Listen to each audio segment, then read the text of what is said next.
Nice!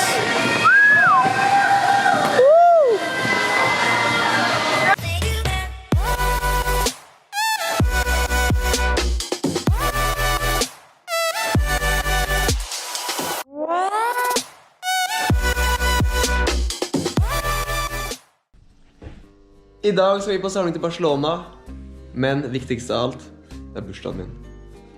19. november. My day, yo. Så det kommer til å bli jævlig gøy. Følg med.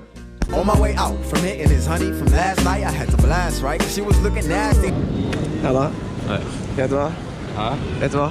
Nei. Det bursdagen min. Ja, grattis. Jeg vet ikke helt hva jeg vil gi denne på en arrangering fra hele tiden, men den er i hvert fall utmerket. Utmerket. 10 av 10. Toppform. Takk for meg. Men er skikkelig sånn bursdagsbagett, det? For det har jo bursdag i dag. Gratulerer med dagen. Du kan få resten. Ja, takk. Legg håndbagasje og hyllene over deg eller over setet.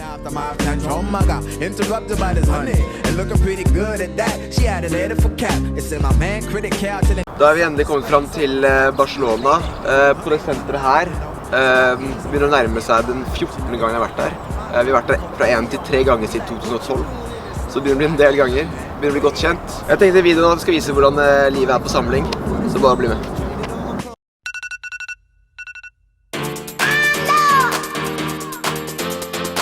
Bare vent. Ok. Nå kan jeg starte.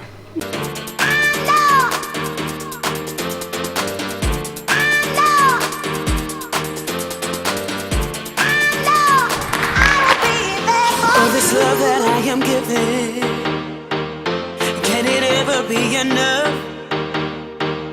And let's go back to the beginning. Or will it be the end of us? Give me a sign.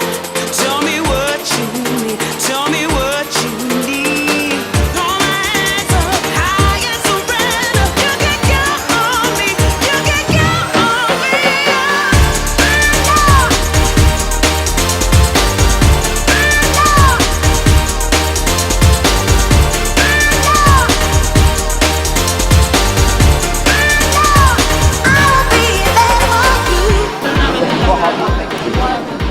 Bon appétit. 1, 2, 3. Hurra for deg som fyller ditt år, av deg vil vi gratulere. Alle i ring omkring deg vi står og ser når vi vil marsjere. Bukken ikke deg og snu oss og kring, danse for deg med hopp og sprett og spring. Ønsker deg av hjertet alle gode ting, og si meg så hva vil du mere? Gratulere! Fy faen. Det kommer uforventet. Det kommer ikke til å bli bra, ass. Siden jeg gjorde saltokutt fra Moi tidligere forrige uke, så har Gabriel sagt at han skulle kjøpe en kaffe til meg hver dag mens vi er her. Så det, ja. Første kaffe. Jeg venter. Her kan vi. Vær så god. Kaffe nummer 1. Jeg skulle cortado. Vet du hva det er bursdagen min? Ja, jeg fikk med meg. Ja, du fikk med det. Ja.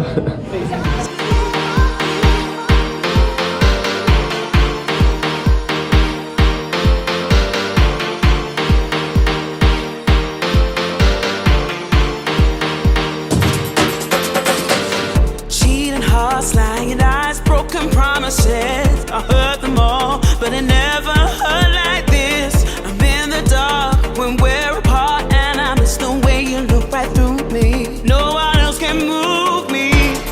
Give me a sign. Tell me what you need. Tell me what you need. I throw my hands up high and surrender. You can count on me. You can count on me.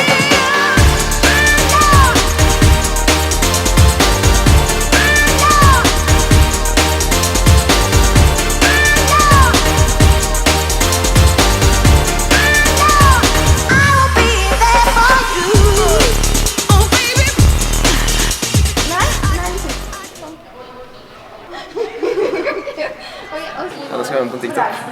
Det er jævlig nervøs. Håpløst.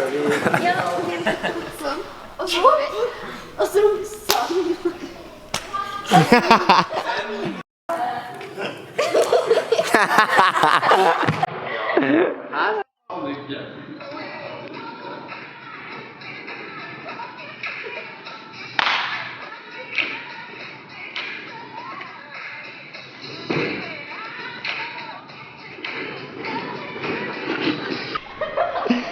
Hva heter spillet? Janiv. Janiv.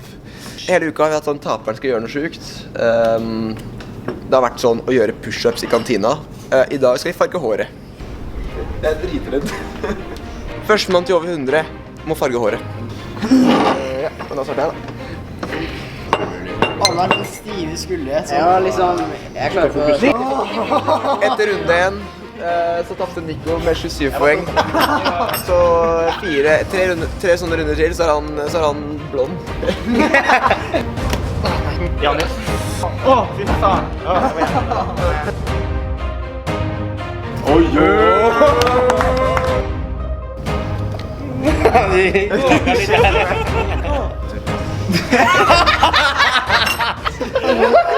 Så har jeg aldri farget håret før. Så kanskje en endring kan Derfor man ikke melder være bra for meg. Selv om Men jeg er helt sikker. Janni. Wow. Han har tatt 100%. Hvem har sagt det? Har du tapt? Han har 28. Ja, han har tatt.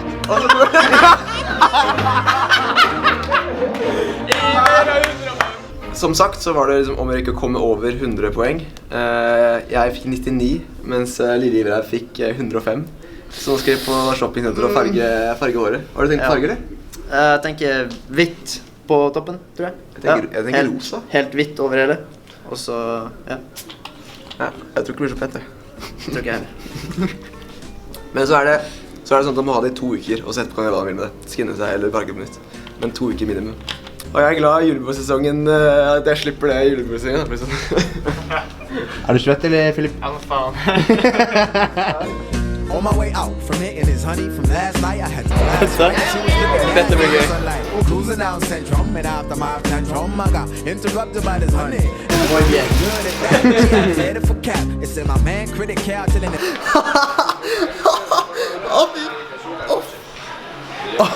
Fy faen. Fy faen. Fy faen, så jævlig.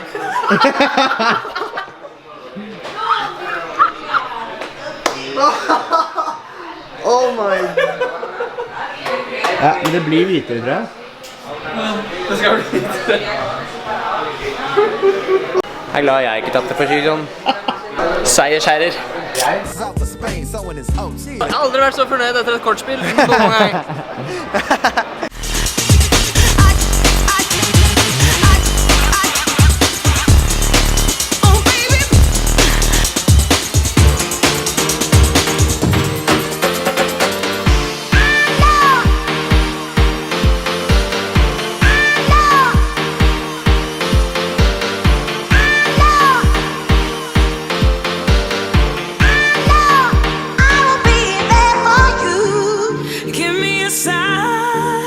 Tell me what you mean, tell me what you need. Throw my hands up high and surrender. You can count on me, you can count on me.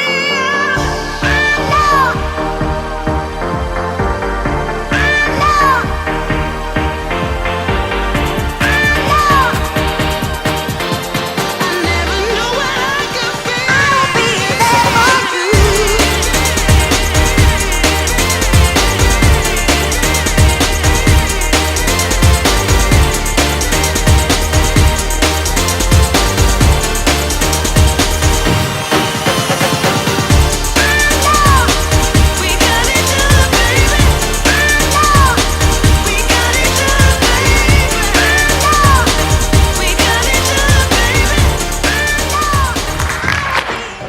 Hvert år i Barcelona så er det sånn at den som lærer seg flest nye elementer får en t-skjorte av Gabriel.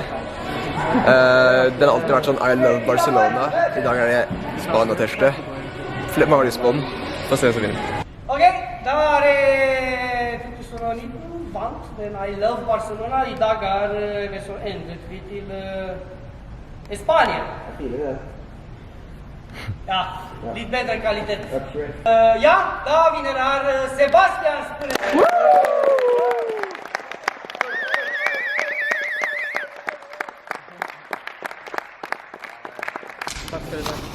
Takk for denne gang. Bra, bra!